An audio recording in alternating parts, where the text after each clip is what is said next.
जब हमारे देश में आरएसएस का सबसे बड़ा कार्यकर्ता, डीआरडीओ का निदेशक आईएसआई के लिए जासूसी कर सकता हो। केरला स्टोरी बनाने वालों ने कहा 30,000 ये अपने बाप की संतान है तो 300 गुमशुदगी की रिपोर्ट केरल की बेटियों की पेश कर दे। जिन जिन जगहों पर मोदी भाषणबाजी कर रहे हैं वहां भाजपाई चुनाव हार रहे हैं। तत्काल इसके अमित शाह के खिलाफ कर्नाटक में दंगा फैलाने का मुकदमा दर्ज किया जाना।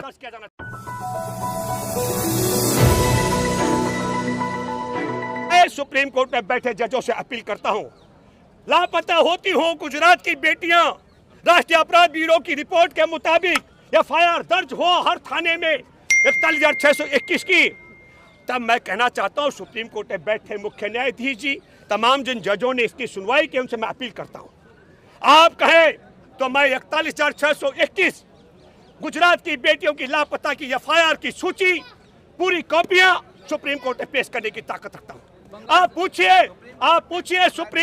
पूछिए केरला स्टोरी बनाने वालों ने कहा 30,000 ये अपने बाप की संतान है तो 300 गुमशुदगी की रिपोर्ट केरल की बेटियों की पेश कर दे, मैं मान जाऊंगा। और रावत जी आज सुप्रीम कोर्ट ने झटका दिया है बंगाल सरकार को और तमिलनाडु सरकार को, जो वहां पे बैन किया गया था। तो सरकार ने कहा कि जब पूरे देश में चल सकता है तो ये जो केरला स्टोरी है वो तमिलनाडु में बंगाल में क्यों नहीं चल सकता है? देखिए नहीं, ये गलत, अगर आपने ये कहा, मैं सुप्रीम कोर्ट में बैठे जजों से अपील करता हूँ।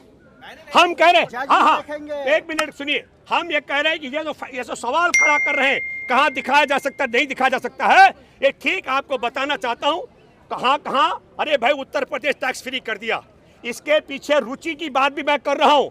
प्रधानमंत्री भी चुनाव प्रचार में लगे हुए थे और चुनाव में वोट कम और केरला स्टोरी की ज्यादा प्रचार प्रसार मोदी कर रहे थे। हम ये कहना चाहते हैं सुप्रीम कोर्ट में बैठे जजों को, हो सकता है अगर ये संज्ञान नहीं है ये 41,621 लड़कियां गुम हुई गुजरात की, तो फिल्म गुजरात पर बननी चाहिए ना। हम ये भी कहना चाहते हैं फिल्म अगर बेटियों के लापता गुम होने की, और उसमें कौन गारंटी है कितने आईएसआई के साथ जोड़ दिए होंगे, कितनों को आईएसआईएस के साथ जोड़ दिया होगा, क्या गारंटी है जब हमारे देश में आरएसएस का सबसे बड़ा कार्यकर्ता, डीआरडीओ का निदेशक आईएसआई के लिए जासूसी कर सकता हो। तब ऐसी स्थिति में गुजरात से लेकर केंद्र तक दोहरी, मैं कहता हूं डबल इंजन की सरकार। मैं फिर कहना चाहता हूं सुप्रीम कोर्ट में बैठे जजों को एक और खुला भी करना चाहिए कि इस पर फिल्म बननी चाहिए। और मैं फिर कहना चाहता हूं हमारे देश में गुजरात के झूठों पर, मुझे गुजरात का झूठ बोलना पड़, झूठों पर ठगों पर भी पिक्चर बननी चाहिए, किस तरीके से लोगों को ठगा जाता है, कैसे झूठ परोसा जाता है। सर क्या बात कर रहे हैं, प्रदेश का मॉडल है गुजरात। कैसा मॉडल है? मोदी जी देखा है 2014 नहीं, देखिए गुजरात जब है, गांधी का गुजरात तो पूरा दुनिया का मॉडल है, गांधी का गुजरात। और आप अब मोदी के गुजरात का जिक्र करते हो, हमारे देश के अंदर एकदम उठा करके देखिए जिन जिन जगहों पर मोदी भाषणबाजी कर रहे हैं वहां भाजपाई चुनाव हार रहे हैं। मैं कर्नाटक का भी जिक्र करूं, 72 सभाएं की हैं मोदी और अमित शाह ने, और कितनी सीटें उनको मिली हैं, और 49 सभाएं की है प्रियंका गांधी और राहुल गांधी ने, उनको ज्यादा सीटें मिली है। लोकसभा की तैयारी है कौन सी वाली? ये जो आपके केरला स्टोरी, मैं तो कर्नाटक में लोकसभा की तैयारी है। देखिए कर्नाटक, हाँ देखिए, मैं तो ऐसा भी देख रहा कई मंद बुद्धि के लोग कह रहे हैं कि भाजपा ने परोस दिया है। मैं आपका राजनीतिक ज्ञान शुरू करता हूं, कई लोग सोशल मीडिया में गलत प्रचार कर रहे हैं। इस समय जब ये फ्री हैंड हो गए थे लोकसभा राज्यसभा में, हम कर्नाटक के मतदाताओं को बधाई देना चाहते हैं। कर्नाटक के मतदाताओं ने जब इन्होंने मानेश्वर का जो सोनू मानेश्वर है हत्यारा, उसको बजरंगबली के साथ जोड़ने का काम किया। कहाँ हनुमान और कहाँ ये इनके गुंडे बजरंगबली, उसको जोड़ने का काम। मैं आपके माध्यम से एक बात कहना चाहता हूँ, जितना मर्जी, एक तो अमित शाह ने चुनौती दी है, क्या चुनौती दी? दंगे कराएगा। मैं फिर एक अपील करता हूँ हर एक कर्नाटक वासी से, जहाँ कहीं दंगा हो, और सुप्रीम कोर्ट में बैठे जज जो केरला स्टोरी को सुन रहे हैं, मैं अपील करता हूँ मेरी बात भी सुने। तत्काल इसके अमित शाह के खिलाफ गुजरात और कर्नाटक में दंगा फैलाने का मुकदमा दर्ज किया जाना चाहिए। दूसरा, मैं बधाई देना चाहता हूं कि उन्होंने दंगा फैलाने की धमकी देने वाले को खारिज कर दिया।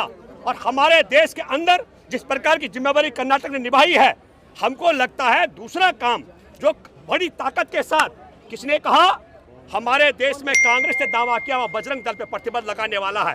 किसी दल पर प्रतिबंध लगाने के लिए केंद्र की मंजूरी बहुत जरूरी होती है और केंद्र की तरफ से आपने देखा कि नरेंद्र मोदी किस तरीके से उछल करके बजरंग बली के नारे लगाते बजरंग दल के पक्ष में, इसलिए हमें लगता है वो संभव नहीं हो सकता है। लेकिन मैं आपके माध्यम से कहना चाहता हूँ, सिद्धारमैया से अपील करता हूँ, मैं नए मुख्यमंत्री बनने वाले हैं, आपसे अपील करता हूँ ये दंगे करें, इन पर राष्ट्रद्रोह का मुकदमा डाल करके जमानत के लाले पड़ जाए, ऐसी धाराओं के तहत आपको इनको बुक करना चाहिए।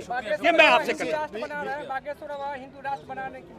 देखिए, हमारे देश में जब खालिस्तान की बात करने वाले पर देशद्रोह का मुकदमा बनता है, तो ये जो देश में हिंदू राष्ट्र हमारे देश के संविधान की अनदेखी करके हिंदू राष्ट्र की बात कर रहे हैं, इन सब पर भी राष्ट्रद्रोह का मुकदमा बनना चाहिए। मुझे तो लगता है बिहार सरकार को ये पहल करनी चाहिए।